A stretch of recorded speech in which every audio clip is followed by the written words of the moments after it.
Perkenalkan, nama saya Kevin Septendrung dari kelas TPC NIM 2101114. Di sini saya akan mempresentasikan hasil dari praktikum osilasi Vegas saya. Gerak osilasi merupakan gerak yang berulang dari satu benda, di mana setelah menempuh selang waktu tertentu benda tersebut akan kembali ke posisi keseimbangannya. Pada praktikum osilasi Pegas ini bertujuan untuk menentukan tetapan Pegas dengan melakukan percobaan ayunan Pegas dan mengetahui hubungan periode pada penambahan massa. Dalam praktikum ini juga diminta untuk mencari periode dalam satu getaran dan diharuskan mencari beberapa data yang telah diinstruksikan. Pendahuluan. Pertama itu latar belakang. Beberapa benda yang melakukan gerak secara berulang-ulang dalam dimensi ruang yang disebut dengan osilasi. Osilasi adalah suatu gerak bolak-balik di sekitar kesetimbangan. Kesetimbangan adalah keadaan di mana satu benda berada pada posisi diam jika tidak ada gaya yang bekerja pada benda tersebut. Gerak osilasi dapat terjadi pada osilator linear. Osilator non-linear merupakan osilator yang memiliki suatu sistem yang bersifat tidak tetap, gampang berubah, susah dikontrol, dan susah diprediksi. Sistem tersebut memiliki tingkatan sensitivitas yang tinggi. Salah satu contohnya adalah osilator non-linear pada sistem Pegas. Pegas akan dikaitkan pada sebuah penyangga dan ditarik secara vertikal dengan jarak tertentu, yang arah geraknya bebas atau periodik. Yang dimaksud gerak bebas yaitu terjadi bila sistem mekanis dimulai dengan gaya awal. Ketika simpangan dari sistem Pegas semakin besar, maka hukum Hooke tidak berlaku lagi dan Pegas tersebut menjadi osilator non-linear. Tujuan praktikum. Pertama, menentukan tetapan Pegas dengan melakukan percobaan ayunan Pegas yang dibebani. Yang kedua, mengetahui hubungan periode pada penambahan massa. Dasar teori. Gerak harmonik sederhana atau GHS adalah gerak bolak-balik suatu benda di sekitar posisi setimbangnya yang disebabkan oleh adanya gaya pemulih seperti gaya yang terjadi pada Pegas. Dalam sistem Pegas massa, getaran terjadi sebagai akibat dari gaya elastis Pegas, yang mana memenuhi hukum Hooke. Simpangan Pegas selalu berlawanan dengan arah gaya pemulih, ditandai dengan tanda negatif.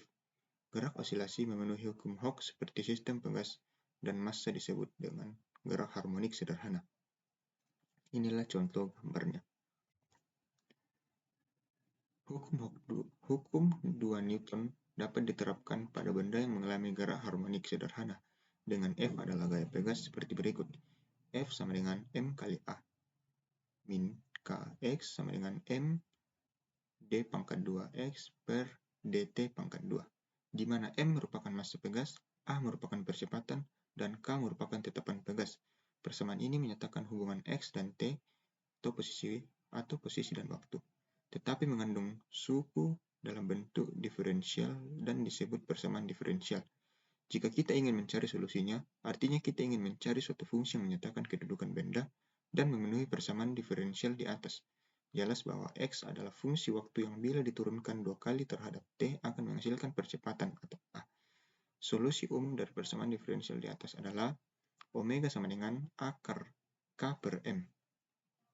X dalam kurung T sama dengan A cos dalam kurung omega T tambah P.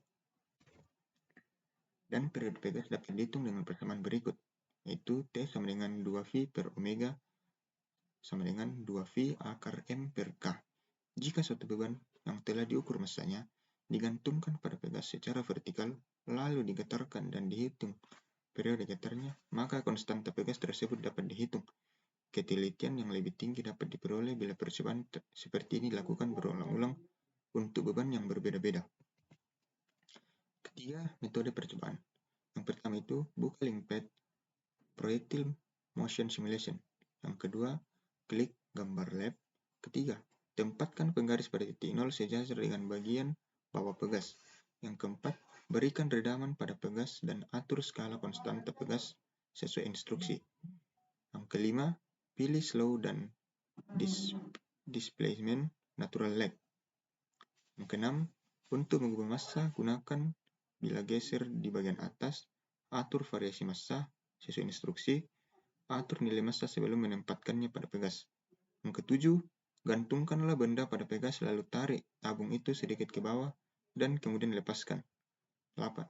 Catatlah waktu yang diperlukan untuk 10, 20, 30 getaran. Petunjuk besar amplitudo simpangan sebaiknya hampir sama selama getaran.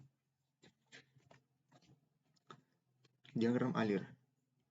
Yang pertama, klik link proyektil motion simulation, klik lab. Ketiga, tempatkan pegaris pada titik 0. Yang keempat, gantungkan massa pada pegas dan tarik sejauh 30 cm. Kemudian atur variasi massa dari 100 gram sampai 300 gram kelipatan 10. Berikan redaman pada pegas dan atur skala konstanta 5 dan 9. Amati periodenya dan catat hasilnya. Kemudian presentasikan dan selesai.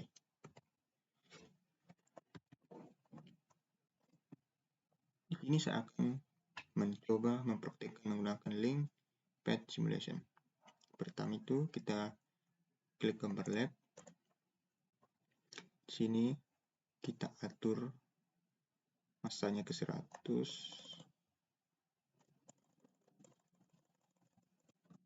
Kita ubah spring constant menjadi 5. Kita centang periode ters, dan atur penggaris.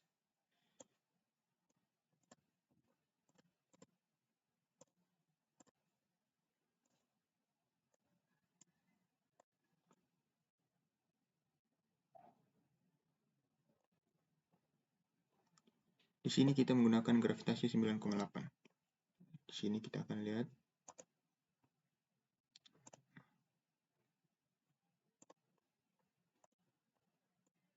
kita ulang, kita ubah ke slow dulu agar mempermudah kita menghitungnya.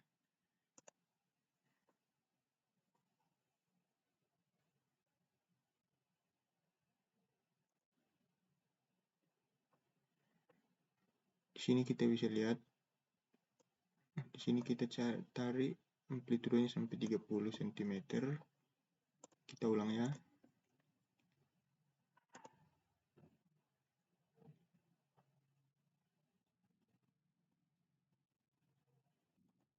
Di sini kita bisa lihat periodenya itu 0,89 detik.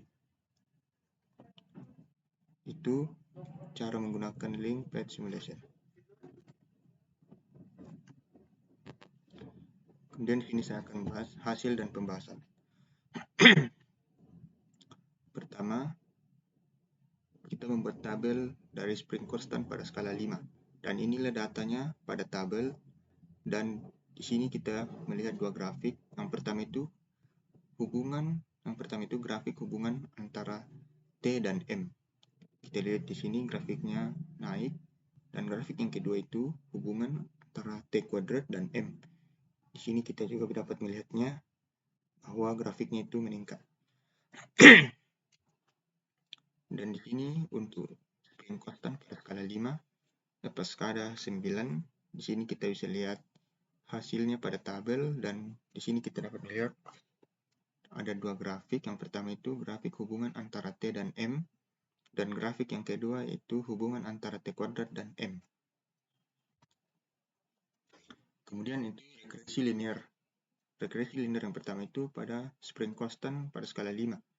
Di sini kita dapat lihat datanya pada tabel, dan di sini kita ada perhitungan, yaitu untuk mencari persamaan garisnya. Di sini kita lihat hasilnya itu persamaan garisnya adalah 0,305254 ditambah min 0,183987 sama dengan 0,121267. Dan itu adalah persamaan garisnya pada spring constant skala 5. Yang kedua, regresi linear spring constant pada skala 9. Di sini kita lihat datanya pada tabel, dan kita lihat hasil persamaan garisnya itu 0,365349 ditambah min 0,177179, dan hasilnya itu 0,18817, dan itu adalah persamaan garisnya. Pembahasan. Dari hasil praktikum, kita dapat mengetahui faktor yang mempengaruhi nilai konstanta pegas diantaranya itu massa beban yang diberikan, Semakin besar mass yang diberikan, maka semakin kecil konstanta pegas. Yang kedua, kita juga dapat mengetahui massa beban berpengaruh terhadap periode. Semakin besar massa beban yang diberikan pada pegas, maka semakin besar waktu yang dibutuhkan untuk melakukan getaran, sehingga periode yang dihasilkan semakin besar. Apabila beban yang diberikan ringan, maka akan semakin cepat pegas untuk bergetar dan periodenya akan semakin cepat untuk satu kali getaran. Kesimpulan dan saran. Pertama, kesimpulan. Pertama itu, osilasi terjadi bila sebuah sistem diganggu dari posisi kesetimbangannya. Yang kedua, gerak osilasi adalah gerak yang bersifat periodik, yaitu berulang-ulang. Ketiga, jika semakin besar massa beban yang diberikan pada pegas, maka semakin besar waktu yang dibutuhkan untuk pegas melakukan getaran sehingga periode yang dihasilkan semakin besar. Yang keempat, jika satu pegas diberikan beban, maka akan mengalami pertambahan panjang, dan jika dilepas akan kembali seperti semula. Yang kelima, jika sebuah pegas ditarik oleh gaya yang besarnya tidak melebihi batas elastis pegas, maka pegas tersebut akan bertambah panjang sebanding dengan besar gaya yang mempengaruhi gaya pegas tersebut. Saran. Pertama, sebelum melakukan praktikum, diharapkan untuk membaca dan memahami modul yang telah diberikan terlebih dahulu. Yang kedua, menghitung dengan benar dan teliti saat menganalisis data agar tidak terjadi kesalahan dalam proses pembuatan laporan praktikum. Daftar pustaka. Yang pertama, modul praktikum Fisika Dasar 1. Yang kedua, buku Halliday dan Renix 2005 Fisika Universitas edisi 7 jilid 1 Jakarta Erlangga. Sekian, terima kasih.